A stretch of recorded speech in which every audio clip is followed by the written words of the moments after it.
Welcome to the Behind the Girl Boss podcast, where every woman's journey takes center stage. Join us in this safe space as we explore the ins and outs of business, career, mental health, the music industry, and more. Whether you're a go-getter or a dream chaser, we've got stories for you. Follow us on Instagram and TikTok for an exclusive backstage pass. Get ready to be inspired, empowered, and entertained. Welcome to the ride. Hey everyone, what's up and welcome back to the podcast. Hello, hi. I'm so excited for this episode. I'm so excited to get things out. I was supposed to have a solo go out last week and then life took a turn and I was very overwhelmed and I was like, you know what, I'm not going to force myself to record something when I'm just feeling like absolute hell. And I took a day off and I took a week off, but we're back and better than ever. And I'm very excited for this episode. Honestly, nothing new happening in my life, just chilling, vibing. I cannot believe it is already August 20th. That is insane. Like, September is literally a week and a half away. Like, I can't even think about how fast life is moving and how fast this year is going by. So, absolutely insane. We're going to do our little mantra of the day, and today's mantra is you are absolutely capable of creating the life you can't stop thinking about. Stop living in your head. It's time to make your dreams happen. I feel like I really resonate with this, and I feel like I really have done this and have brought my dreams to life. And I think sometimes some people just need a little push or need to hear this to kind of push themselves. So you are absolutely capable of creating the life you can't stop thinking about. Stop living in your head. It's time to make your dreams happen. So love that. I'm so excited for this episode. I really, really enjoyed it. And I really enjoyed speaking with the guest. So we're just going to jump right into it. On the podcast today, we have Katy Allen, who is the founder of Artful Agenda, which is a new digital planner inspired by paper planners. Katy has been someone that just loved the experience of paper planners, and she kind of wanted to make a digital version that has everything in one place. She's a mother of three and she has a traveling musician for a husband, and she basically knew it was time to convert to a digital calendar and wanted to create her own, and basically that's what she did. In 2018, Katy launched Artful Agenda, the ultimate digital calendar inspired by paper planners and a solution for busy women like herself who needed the functionality of a comprehensive planning system and accessibility of a digital platform, and basically an efficient way to manage different calendars. Katy was also kind enough to give us a promo code that you can use for 20% off your annual subscription, and it will be live from today, August 20th, for 2 months. So you just go to artfulagenda.com and enter GirlBoss24 in the promo code field at checkout for 20% off your annual subscription. On this episode, we spoke all about what it's like being a mom, navigating a business as a mom, what it was like creating a whole digital planner, how she keeps things vibrant and new, how she promoted herself when she first started, all those fun things. It was a really fun conversation and really insightful conversation, especially if someone listening to this wants to start a business, wants to start a digital business, anything like that. This episode is for you, and just keep on listening. Hey everyone, what's up and welcome back to the podcast. So today we have another guest with us and we have Katy. So hi, Katy. Hello. Thank you so much for coming on. Do you want to start off by telling us a little bit about yourself, who you are, what you do? Yeah, absolutely. My name is Katy Allen, and I am the founder and owner of Artful Agenda, which is an online calendar platform that is inspired by paper planners and syncs with all of the major calendar platforms out there. So that's kind of my whole world at this point. I love that. I'm excited to dive into all that, how you got started, and all those fun things. But before we do that, I like to do a little hot seat segment to kind of just break the ice and know little fun facts. So the first one is, if you could pick up and move anywhere in the world right now, where would it be? So I live in Nashville, Tennessee, and I actually love it here. So I feel kind of lucky to say that this is probably my dream location to live. But if I had to have a second home, I would probably go for something like built into the cliffs overlooking the ocean in Italy, like, Cinque Terre or the Amalfi Coast or something like that. I've always loved the idea of waking up and just opening my windows and having the ocean air and a beautiful view. So that would probably be it.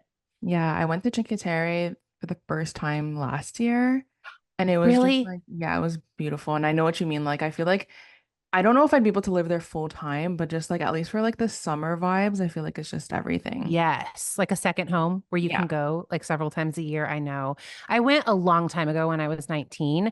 I studied abroad in Italy, and my friend Leanne and I went and stayed, I think, a couple days there, but we're taking our kids next summer, Oh, that's and so I'm really fun. excited. So, Be fun to go That'll be back. so fun. Yes. But the next one is do you have a life mantra or motto that you live by? I don't really necessarily have like a motto that I say in exact words, but I think I do have a sense of like, why not me? I think I've always kind of had that, whereas other people might think, oh, that would be really, really hard, or that's a hard thing to get into, or there's going to be a lot of challenges. I tend to just think like, well, I think I could do it. Why not me? I mean, somebody's probably going to make it happen. Why not me? So Yeah. I've kind of lived that way most of my life, I think. No, I love that one. Who's a celebrity or creator or anyone that keeps you inspired? So, at the risk of saying something that maybe a lot of people would say, I will admit I'm a major Swiftie. I absolutely love Taylor Swift, and not even just because of her music. I just love all of the creativity that goes behind everything she does, all of the artistic things that she pulls Mhm. in to make everything like super themed. And I just love that. I'm fascinated by the marketing that she does. So I feel really inspired by that. And yeah, so that's my answer for Did that you go one. to one of her shows? I did. I was so lucky. My next door neighbor, Caroline, stayed on the computer all day Mhm. long and somehow snagged us tickets and we did get to go. So it was Yay. awesome. How about you?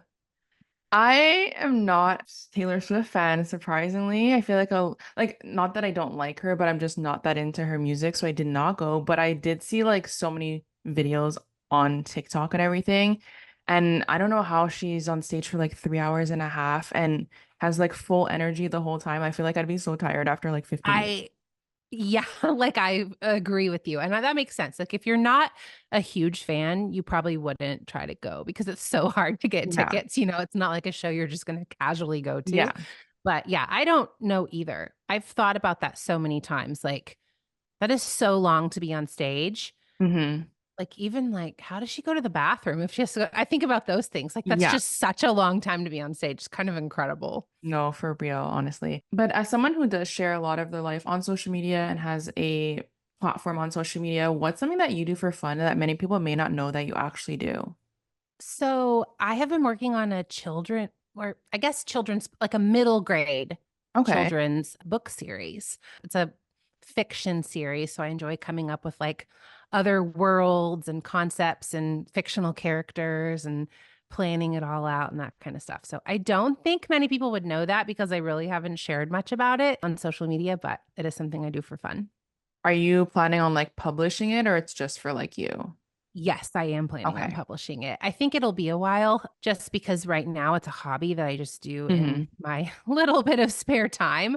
It'll be a while, but I do plan on doing it at some point Yeah, for that's sure. exciting. That's Yeah, fun. And thanks. growing up, did you always envision yourself in this like digital media field or did you have a different career path in mind?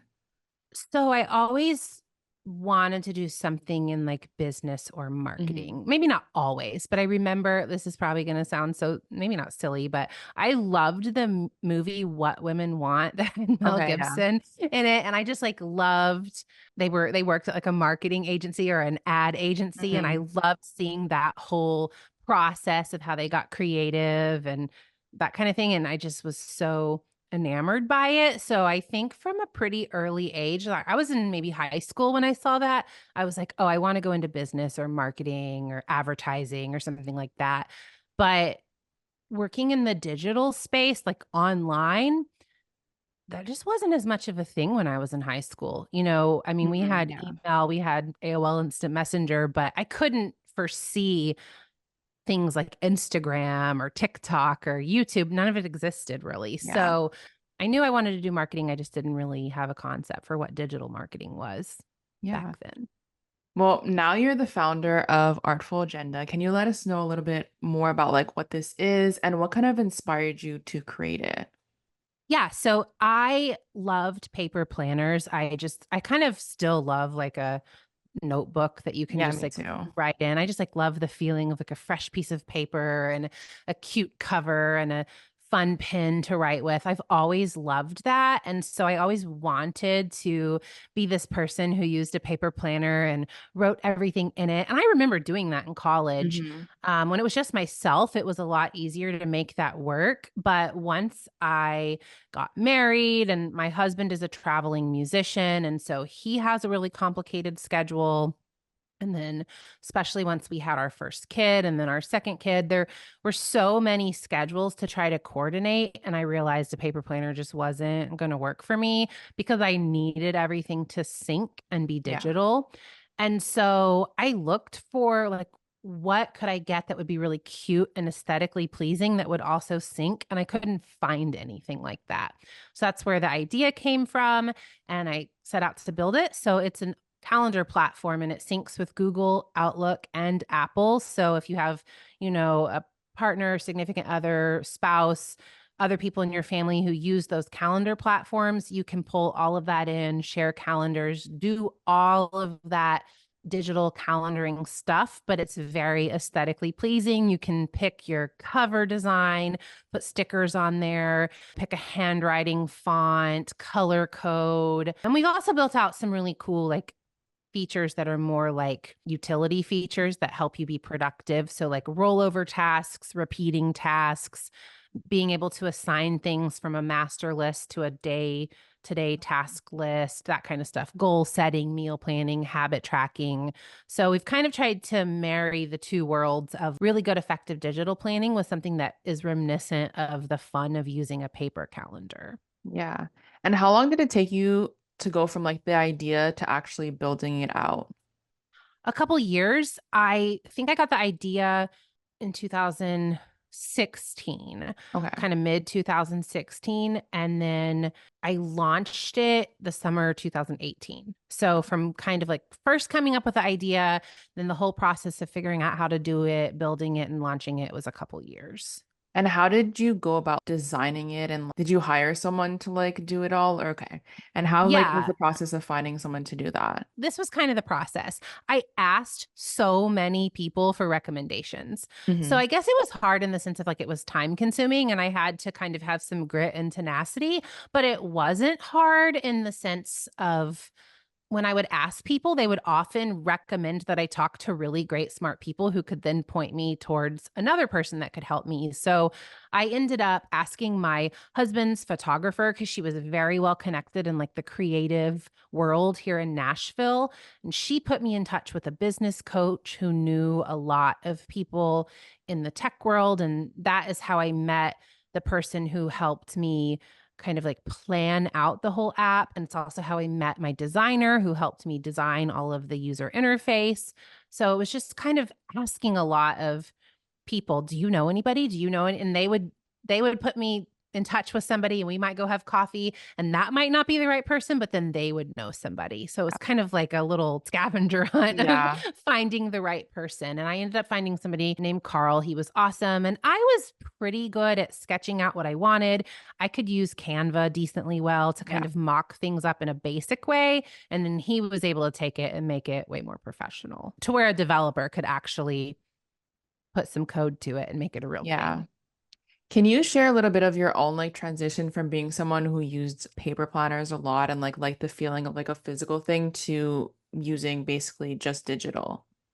Yeah, so I think before I had Artful Agenda, I switched over to Google Calendar because that's what my husband Chris used for his tour schedule and Yeah. all of that. So that was kind of the easiest platform for me to just use.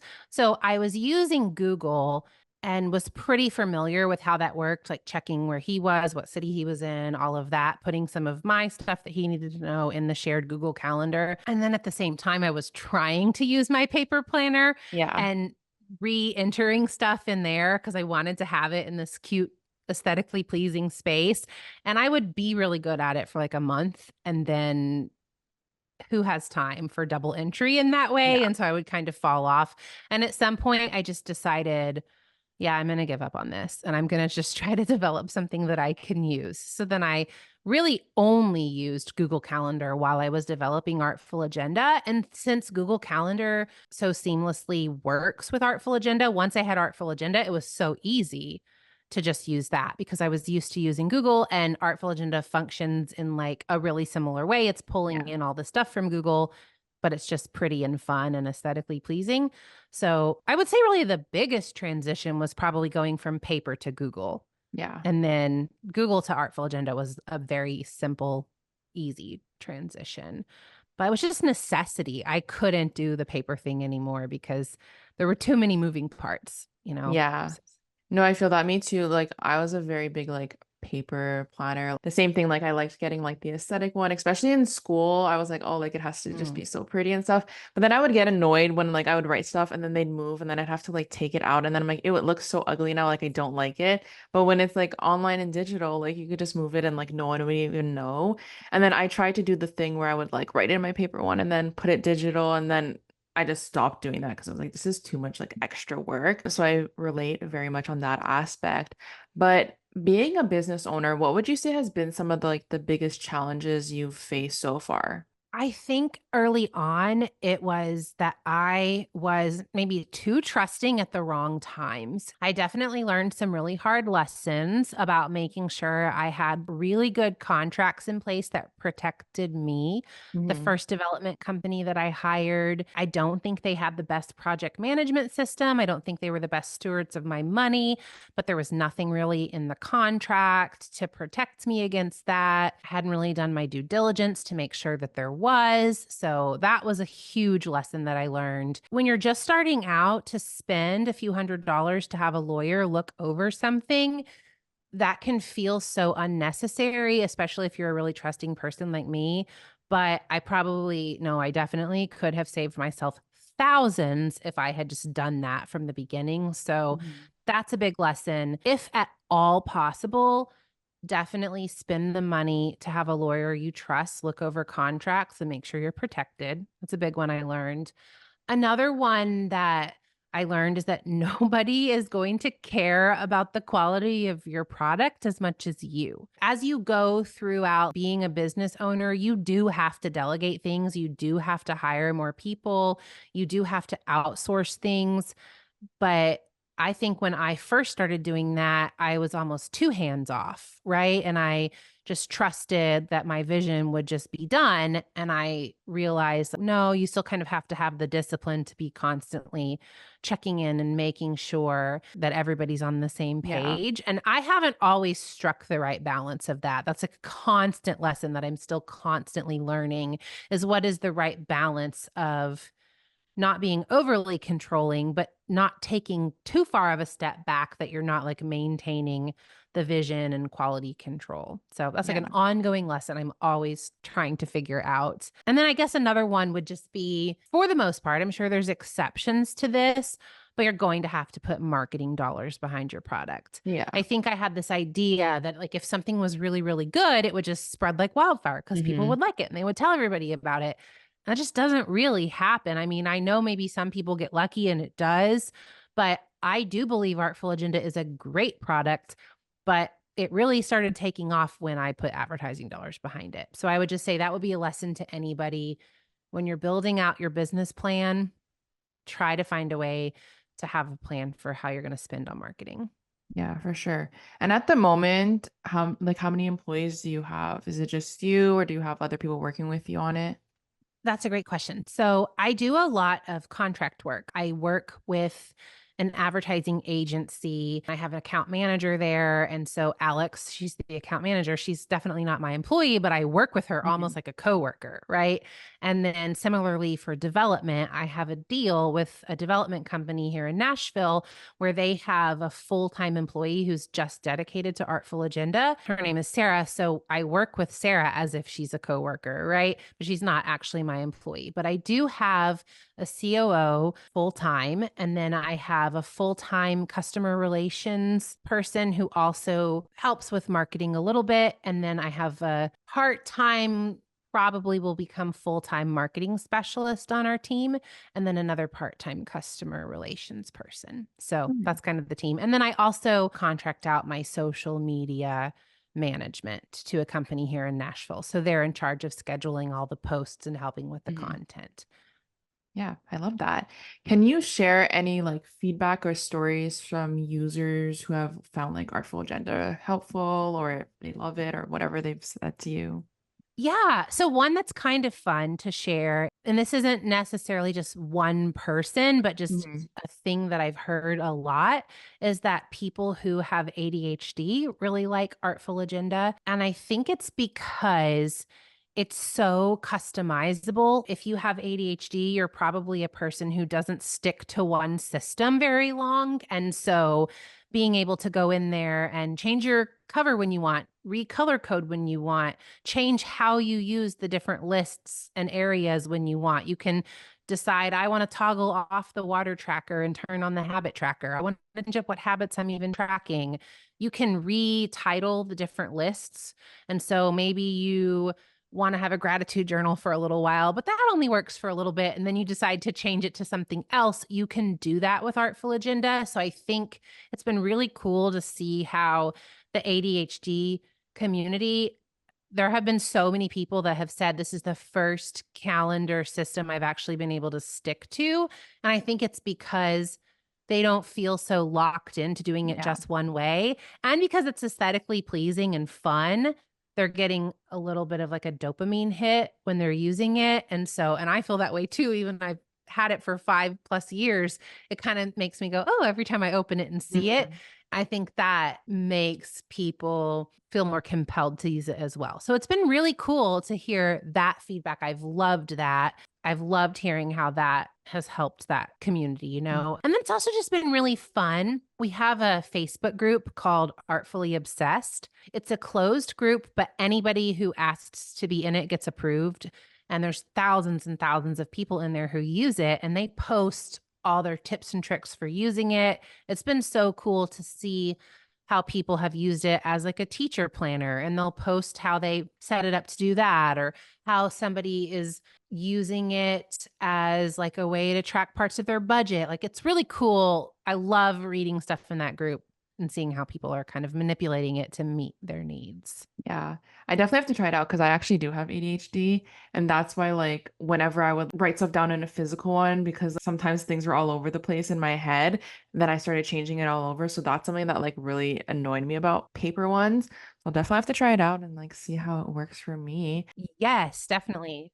Yeah, I will. And I'll let you know. But how did you kind of manage the demands of being a mom and also starting a business at the same time? And even now, like still being a mom and running a business full time. I wouldn't say that I managed it particularly Hmm. well at the beginning.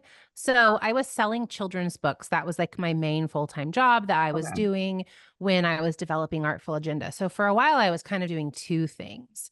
So having to kind of switch back between those two things and then also my role as a mom was really challenging. Yeah. And I definitely feel like there were a lot of balls that I dropped at the beginning. Hopefully, no major ones, but I know there would be like days when I definitely wasn't getting the sleep that I needed, when I definitely let laundry pile way up, when my house definitely looked like a total wreck because I just found it impossible to do everything. Yeah. And I mean, sometimes I still feel that way, right? I think that what helped me initially, especially, was leaning into hiring help and being willing to like delegate things to other people or being willing to like pay to get certain things done. And I know, like, I hesitate to even say that because I know that's not a possibility for everybody. But what I did, and maybe this could help somebody, is I just started really small. So I remember my daughter Rosie, she was a baby, she was home with me, and I just hired a friend to come over for like a few hours a couple times a week so that I could like put more work hours in. Hmm. And then those like very dedicated, focused hours helped me kind of build things. And then as my income grew, I was then able to like delegate a little bit Yeah. more. So, you know, adding in things like grocery delivery or a laundry service or things like that. I kind of started to lean into that because I realized like I literally just cannot do it all. And so if I'm going to be spending a lot of my energy being a mom, trying to be a business owner, like something's got to give. So Yeah. that helped me. I know that's not really an answer that would be accessible to everybody, but I guess I would say, like, if you can find a way to allocate like a little bit of budget to even like a small amount of help, especially if you have the type of business where the more time you spend, the more it can grow your income, Yeah. then you can end up in a situation where that little bit of budget you allocated helps you earn more. And then you can kind of continue to add more ways that you can get some help. Yeah. So I can't claim that I have it all like perfectly down though. There's still days when I'm like losing my mind because it's hard Mhm. to be a mom of three and Yeah. juggle everything. Yeah. I feel like at the end of the day, there's never going to be a time where you can just do it all and everything's seamless and great. There's always going to be those days where it's not 100% and like that's okay. And I feel like that's like the reality. It is so the reality. I've said this so many times just talking to friends. Let's say that I'm like, I'm going to really get my steps in and try to like cook Mhm. more at home and eat more whole foods. Then I'm focusing so much on that. And then the next thing I know, like I haven't been putting quite as much time into business stuff. And Yeah. so then I'll have to kind of swing the pendulum back a little bit. Like it's so hard to be so on top of Yeah. everything at once. It's kind of impossible. So you Yeah. kind of have to just like pick what's taking priority at that time, I guess. Yeah, for sure. So can you walk us through a little like day in your life, what it's like being a business owner, what your to-do list kind of looks like? Yeah. So right now it's like looks a little different than usual, but I'll just tell you what it's like right now. Mhm. So you can probably see behind me, this is a studio apartment. It is Yeah. above my garage. My family, there's five of us, we are all living in this. There's like a little sleeping loft Mhm. up there where my kids sleep because we're remodeling our house. Okay. So it's kind of crazy. We're doing like a huge remodel of our main house. It's a 100-year-old house that we're redoing. And so we're all living here. So my days look a little different. It's summertime. My kids are out of school. And right now we have a sitter who Mhm. comes from 10 to 4. So I'm Okay. trying to fit all of the things in my life that are hard to do with my kids around from 10 to 4. And that's not just work stuff, right? There's remodel stuff that has to Yeah. happen. So I'm spending like the mornings with them, doing breakfast, getting them dressed, all of that. At 10 o'clock, Molly comes. Chris and I either go to a coffee shop to work or we stay here and Molly takes the kids like to the zoo or to the pool or Yeah. something. And that's when I sit down and I'm like going through my list of stuff, trying to like knock stuff off my to-do list for work. Or, I generally have like a meeting ish every day. I try not to Mhm. book more than that. So I'll have that at some point. So yeah, I'm trying to kind of cram that into like a few hours. Yeah. And then the rest of the time I might have to work on like other stuff for life or the remodel or stuff like that. So I'm definitely in a season where I can't spend as much of my day on work because then it's 4 o'clock and then the kids are here and then Yeah. we're trying to do all of that. I know it'll change like once school starts. I'll have more time once the remodel is done. So it's definitely like a season of a little bit less designated work hours, but I know it's just a season, like something that we're kind of getting through. And then the pendulum will swing back and I'll be able to have days where I can knock out more stuff. Yeah, for sure. I'm also a business owner and I make my own hours. Do you ever find it hard to kind of shut off or like not be thinking about like business? Like sometimes I catch myself, I don't know, scrolling on Instagram or TikTok, whatever. And like it's not like for pleasure anymore. It's always like business minded or like I'm working late because I'm like, oh, like I have to like do this and do that. Do you ever find it hard to kind of shut off? 100%. Especially earlier on, I had a Mhm. huge problem with that.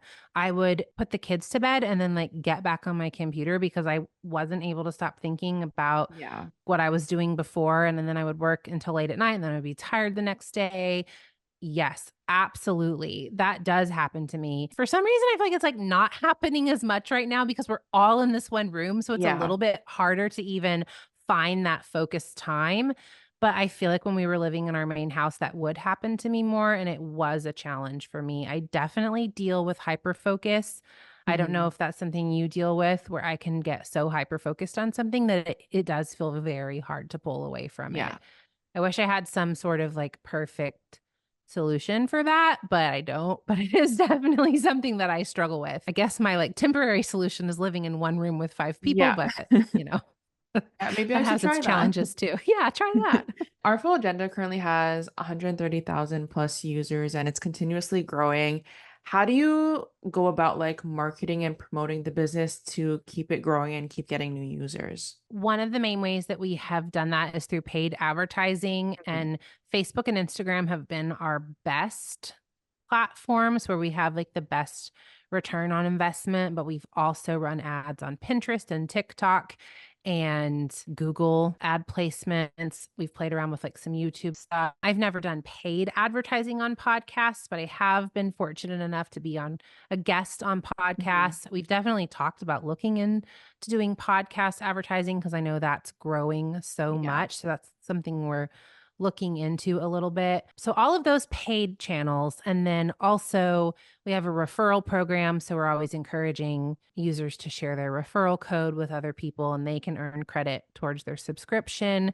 So that's a way we grow it. And then we've dabbled in the world of influencer marketing. So having influencers who maybe use and love Artful Agenda and they're paid to post about us. And we've done a little bit of that. And it has been successful, especially recently. We recently did one with Enneagram Ashton. I don't know if you're familiar with the Enneagram. It's like a personality test, Okay, and there's yes, not yes. 9 personality types. And so she posts a lot about that. So we did a collab with her, and that was really fun and really successful for us. So I think we're going to lean into doing even more of that since we had so much luck with that. But those Yeah. are kind of the main ways. And then I have a publicist as well. Her company's always trying to get me placements in publication, online publications, specifically mentions and articles and things like that. Fun. And do you have any new features or things that you're working on that you can share that people can look forward to? Or is it like all top secret? No, it's not top secret at all. A lot of the stuff that we're developing right now is just like improvements to usability. So that Mhm. wouldn't really be something that would be super exciting for people. But we did have a call yesterday where we discussed kind of revamping a little bit of our ways that we sync with platforms. So, for people who do like a lot of corporate type work within like G Suite or Google, Mhm. we want to sync with more of those features. Okay, So, have a little bit of a more robust ability to see when your whole team is busy versus free so that you can book meetings that involve multiple people within Artful Agenda without having to even go out and that's check cool. Yeah. Google. So, really building out that aspect of it to make it even more robust. Like currently, you can 100% create an event within Artful Agenda that syncs with Google, add people to it, create a Google video chat link. Like there's things you can already do very well, but we're going to try to make it even more robust. So, I would Mhm. say that's probably what we'll focus on this fall. Yeah, love that. So the last part of my podcast, I asked people on Instagram to ask you questions, and I picked two of my favorite ones. So the first one is, what advice would you give to aspiring entrepreneurs? It's kind of what I already described earlier in our discussion, and that is just be willing to meet with people, ask questions, ask for Mhm. recommendations, and then follow that recommendation and meet more people and ask questions and learn more. Like have that learn mindset and be willing to kind of like follow the trail of where that takes you. I think that by and large has been like one of the main components of my success because so much of being an entrepreneur is figuring out all the pieces that you Yeah. need to pull together. And so if you're willing to have that, like, okay, I'm going to learn a little bit and then see where that takes me mindset, you're going to get to where you want to go a lot Mhm. faster. That would probably be my main recommendation. And also just know that, like, most of the time, a really awesome product won't sell without some marketing behind it. So Yeah. probably a marketing budget. I know some people are massively successful with just organic, but don't necessarily bank on that. Yeah. No, I agree. I feel like at the end of the day, like you never stop asking questions and like that's okay. Like even myself, like I've been doing my business for a little over 2 years and I still have questions and I still ask people questions because at the end of the day, I don't know everything and no one knows everything. So I feel like learning from other people, get new ideas as well. How did you go about deciding how to price your stuff? Because I feel like that was something I struggled with when I was first starting out because it's just hard to like know what price range to start at and what to do. So how did you figure that out? It's so hard. It's still hard. I had that Artfully Obsessed Facebook group that I actually started with just like friends and family Okay. at first. Then we kind of opened it up to more people coming in. People could invite other friends that they thought might be interested. And this was even before I launched my product. So I was able to use that group almost like a focus group. And I created a survey and it had a little video explaining what Artful Agenda was and asking people like, would you use this? What would be the most you would pay for it? That kind of Mhm. stuff. So I asked everybody in that group to do the survey. I think I gave away some sort of fun, like free Starbucks gift card. Or I Mhm. really love anthropology. So I'm always doing that as a gift card. I feel like aesthetically, it's like the Yes. retail version of Artful Agenda. So Yeah. I think I might have given that away. And I even texted the link to that survey to like as many friends and family members as I could. I know that isn't necessarily like a perfect sample of my target market, but it really helped me see what the majority of people who were actually interested in the product might be willing to pay for it. Yeah. And then now that we actually have the product out there, we use a product called Lean Plum. It's like a tech platform that we kind of have connected to, and it allows us to run A/B tests or Okay. ABC tests. So we can actually run a test. If you're put into the test, you might see one of three prices. And that's not everybody, but it will like do it for a select number of people to test out how that price point works and what the Yeah. conversion is.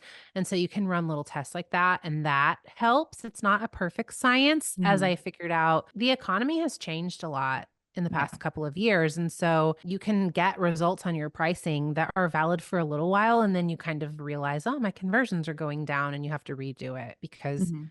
as the market changes and as like people's economic situation changes, that affects what they're willing to pay. Yeah. 100%. And then the last question is, what's your favorite self-care activity? Okay, don't laugh at me. I think this is self care. I mean, it's not like getting Mhm. a massage or getting my nails done, but more than anything, like, my brain is really busy and cluttered, and so if I can find something that just, like, fully pulls my focus in, that feels like self-care and relaxing, and I am obsessed with online Scrabble. I Okay. love it. I like, not Words with Friends, it's like the actual Scrabble app, which I don't know why that would really be any better except for I just grew up playing Scrabble with my family, so I wanted to make sure the words that it was allowing me to use were, like, true Scrabble words. Yeah. I, like, do that all the time, like, every day when I need a brain break, I'm, like, playing Scrabble on my phone. It's kinda dumb, but I think maybe better than just, like, scrolling Instagram, which I Yeah, also do, 100%. but so that's my cheesy, dumb, nerdy answer, and I No, I mean, I recently like got that. my husband into playing it too, so, like, play against each other, and I don't know, I'm a nerd. I really No, I like like that, that. I'm so that's the first time yeah. I've heard that answer. To me, it's self-care. Anything that like gets your mind off things and like puts you in like a more relaxed mood is self-care to me. So I love that. But yeah, thank you so much. That's all I had for you today. So thank you for coming on and sharing your story and sharing your wisdom with everyone. Before you leave, do you want to shout out any of your socials where people can find you, where they can get into Artful Agenda? Absolutely. All of my socials are at Artful Agenda. So you can pretty much find me on everything there, or just go to artfulagenda.com, or you can go on Facebook and search for Artfully Obsessed. That's that Facebook group that I mentioned a couple times. It is an awesome place to just go in. You don't have to be an artful user and check out how people use it and learn more about it from the community of users. So, yeah. Awesome. Well, thank you so much again. Thank you guys so much for listening to this episode. I hope you guys enjoyed it. And if you did, don't forget to go follow Katie on all her socials. And Katie was also kind enough to give us a code that you can use for 20% off your annual subscription. And it's going to be live from today, August 20th, for 2 months. So basically, you will sign up with Artful Agenda and enter GirlBoss24 in the promo code field at checkout for 20% off your annual subscription. Like I said, super excited for this. Yeah, go follow her on her socials. Go show her some love. If you want to follow me, please don't be shy. You can follow me either at Behind the Girl Boss or at It's Amanda Wan. You can check out my YouTube channel, It's Amanda Wan, where I post every single week on there. And yeah, don't forget to leave a review of the podcast, follow, subscribe, all those fun things. And I will talk to you guys next time. Bye, guys.